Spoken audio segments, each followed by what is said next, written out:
Hello. All right. So we are going to keep going with looking at the New Testament.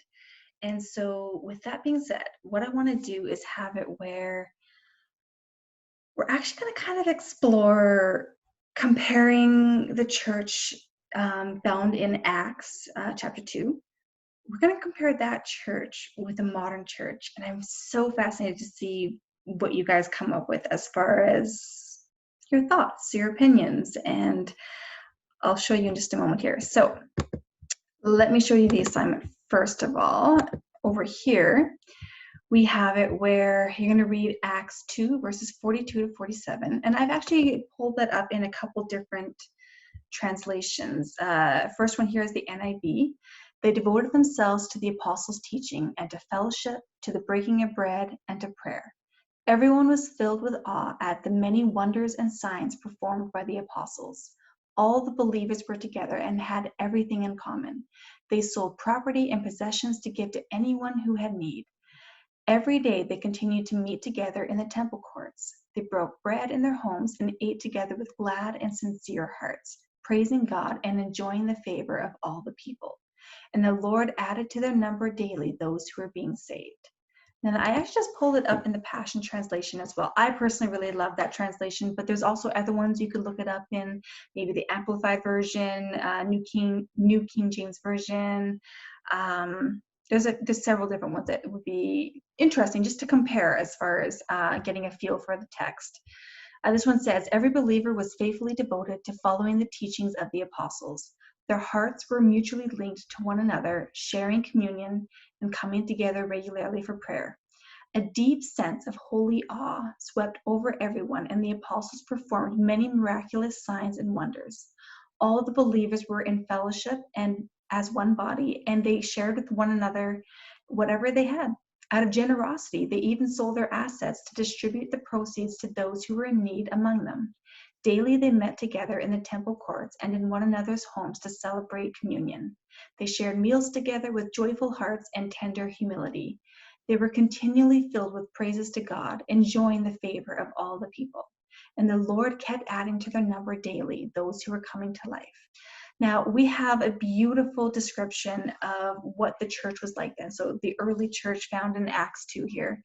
It's beautiful reading this description about how they shared with each other. They had, like, they functioned as a body, and it didn't mean, like, as we know in other places in the New Testament, that a body doesn't mean just all one thing, like all one function, just like you wouldn't want to have a body composed of just one ear or just feet or nose or whatever. Like, we need many different parts to form one body, and all these different parts have different functions, but they work together. And so that's that's how I interpret it when they say all the believers were in fellowship as one body. I believe that means that they were all different. They had different giftings, different abilities, different personalities, but they still functioned as one body. They worked together so that way they could show God's love as one whole unit. And so that doesn't mean that they're all exactly the same or identical. It just simply means that they worked really well together. And they shared. They had it where they even sold things, like whatever they had extra, they would sell so that way they can give to those who are in need among them. So that way no one was in need. No one went without. And so they took care of each other. And they even had it where they were daily meeting together and sharing communion, sharing meals. So it's a very interesting description of the early church. And so what I want you to do is keep in mind this, like this right here, this assignment, this is not meant to pass judgment whatsoever on any individual groups or denominations or anything like that. Please keep that in mind. This is just simply an opportunity to take a look at what was done back in biblical times and compare that to nowadays. And I love how we had the opportunity to look at that and glean, to learn, to grow, to have it where we can take the things that are shown there and make it our own, to have it where we can become more like Christ. And so with that being said, after you've read that passage, what I want you to do is is that same fellowship alive and well in today's church? Do we see not necessarily things happening exactly the same way, but do we see that same heart that's there? Do we see the same idea in today's church as far as people taking care of each other, sharing, interacting, connecting in meaningful ways on a regular basis? Do we see that? Especially going beyond just Sunday morning.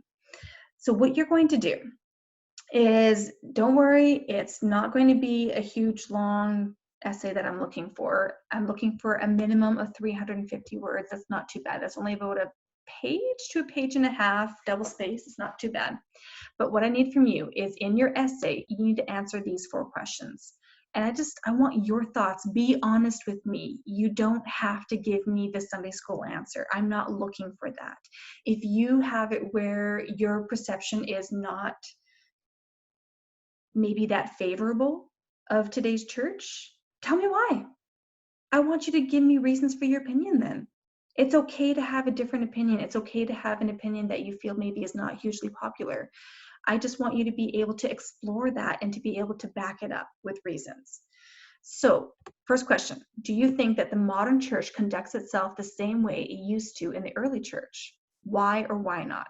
Please don't forget to give me your reasons. Don't just state an opinion and then leave it. You need to state your opinion and back it up. You must have it where you provide some examples or something to that effect that will back up what you're saying. Number 2, would the church be better or worse off if it was to be more like what was described in Acts 2? So if you feel that, well, realistically, I feel like a lot of churches don't necessarily look exactly like what they're describing in Acts chapter 2. So, and it doesn't mean that's bad. I'm just curious, if we had it where things looked pretty much exactly like it did in Acts chapter 2, do you think that the church would be better or worse off nowadays if it looked like that?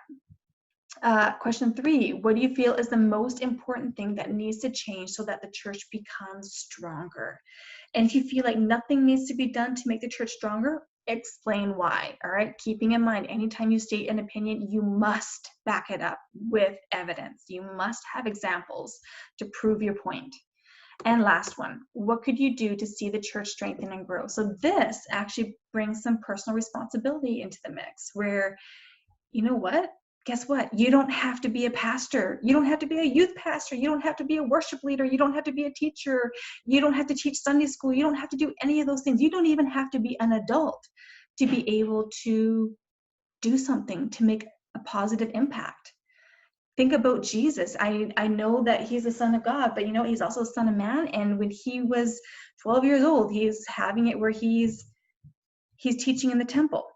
And so keep in mind that you're never too young, you're never too old, that you have the opportunity to make an impact right here, right now, just the way you are. And maybe sometimes that means that just your corner of the world that you control, which is you, maybe you're having it where you're seeking to be a light wherever you go. Maybe you're seeking to take some of those principles that we see in Acts chapter 2. Maybe you're having it where you're choosing to find creative ways to live that out, just you yourself. And you never know how that could impact other people to follow suit. So keep that in mind. I want you to have it where you answer all 4 questions, has to have minimum of 350 words. Essay format, not a list, essay. So full sentences, paragraphs. And then I'm also looking for your overall effort on this, okay? So this is what you're going to be working on, and I am quite excited to see what you come up with. I think it's gonna be really good. All right, take care and have fun with this assignment. Again, don't be afraid to be honest with me. Even if you feel like it's not a popular opinion, I wanna hear it. Just back it up. Don't forget. You must make sure you have examples. Do not just say your do not just say your what is it called, your point, and then leave it at that. You're in grade 8. Back it up. Prove it. All right. I'm looking forward to reading them.